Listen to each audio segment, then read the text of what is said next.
Assalamualaikum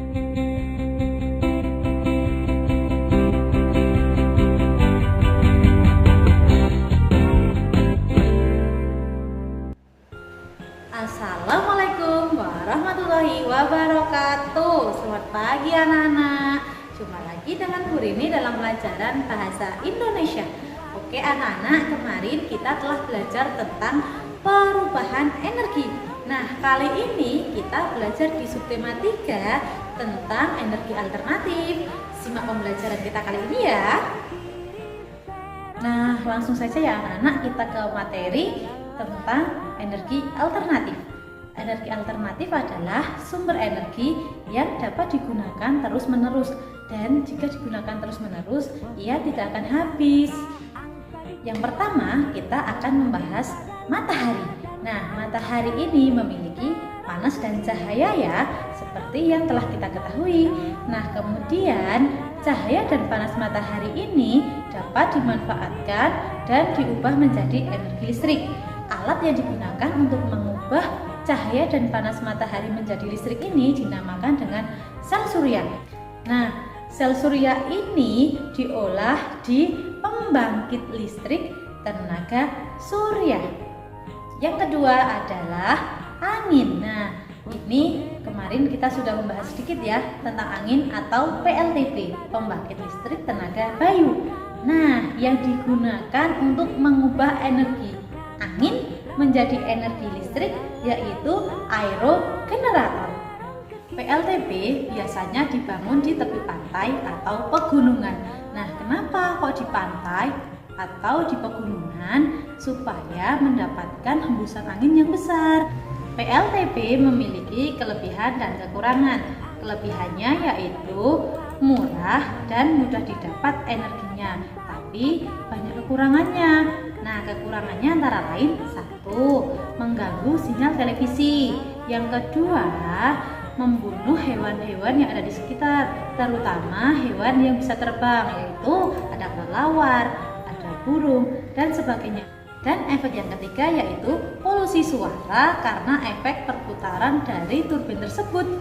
Yang ketiga ada air. Nah, air juga dapat menghasilkan energi listrik melalui pembangkit listrik tenaga air atau singkatannya PLTA. Kemudian, alat yang digunakan untuk mengubah energi air menjadi energi listrik yaitu kincir air. Kemudian yang keempat ada panas bumi. Nah, panas bumi ini dapat diubah menjadi energi listrik juga melalui pembangkit listrik tenaga panas bumi atau yang biasa disingkat dengan PLTPB. Panas bumi berasal dari lapisan batuan di dalam bumi yang sangat panas. Panas bumi digunakan untuk mendidihkan air sehingga menghasilkan uap panas. Nah, uap panas tersebut digunakan untuk menggerakkan turbin. Selanjutnya, jika turbin sudah bergerak, maka akan menggerakkan juga generatornya sehingga dapat menghasilkan listrik.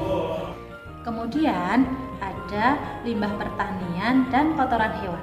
Nah, keduanya ini dapat dimanfaatkan dan diubah menjadi energi alternatif yaitu biogas. Biogas dapat dimanfaatkan sebagai bahan bakar untuk memasak. Nah, kemudian sekarang kita membahas tentang sepeda listrik. Apakah kalian pernah melihat sepeda listrik? Nah, Bu Rini yakin pasti kalian sudah pernah melihat sepeda listrik ya. Bahkan kalian ada yang punya di rumah. Nah, sepeda listrik ini merupakan salah satu energi alternatif juga Kenapa? Karena sepeda ini tidak menggunakan bahan bakar, tetapi menggunakan energi listrik. Nah, energi listrik ini dapat disimpan di dalam baterai. Dalam satu kali pengisian, sepeda ini dapat menempuh jarak 40 hingga 50 km. Namun, jika dalam perjalanan kok habis baterainya, maka sepeda ini dapat dikayuh sendiri dan tidak bisa jalan seperti biasanya ya, tapi harus dikayuh karena simpanan cadangan listrik di dalam baterai sudah habis. Kelebihan dari sepeda listrik ini tidak menimbulkan polusi udara, sehingga Sepeda listrik ini dapat dijadikan sebagai salah satu solusi untuk menghemat energi bahan bakar. Nah, sekarang kita membahas tentang biodiesel dan biosolar. Biodiesel yaitu bahan bakar sebagai pengganti solar yang terbuat dari tumbuhan. Tumbuhan yang dapat dijadikan sebagai bahan bakar yaitu tumbuhan yang berbiji dan memiliki minyak. Contohnya saja ada biji matahari, kedelai, kacang tanah, sawit, dan lain sebagainya. Nah, sedangkan kalau biosolar merupakan campuran solar dengan minyak tumbuhan. Biodiesel dan biosolar memiliki keunggulan, yaitu ramah lingkungan karena asapnya tidak terlalu banyak seperti solar.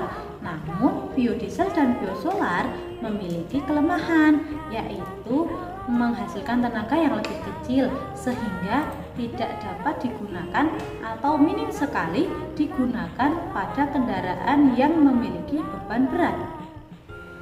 Oke anak-anak, seperti itu ya pembelajaran kita kali ini. Semoga pembelajaran kita kali ini bermanfaat. Guru ini berpesan, jaga sholat 5 waktunya, patuh kepada kedua orang tua, dan tetap di rumah aja. Jangan lupa jaga kesehatan ya. Guru ini akhiri, mohon maaf bila masih ada kekurangan. Assalamualaikum warahmatullahi wabarakatuh.